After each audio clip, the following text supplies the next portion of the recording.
Слепият и куцият. Тръгнали на път двама души. Единият бил сляп, а другият куц. Стигнали до една река и спрели на брега. Куцият рекал: стигнахме до дълбока река и няма да можем да минем отвъд, защото няма мост. За газене и дума да не става. Аз имам само един крак, а ти не виждаш. Речем ли да нагазим, ще се удавим. Слепият се замислил. После попитал другия: погледни хубаво и виж дали няма наблизо брод.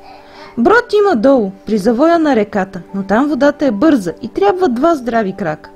Заведи ме там, казал слепият. Куцът го хванал за ръката и го повел.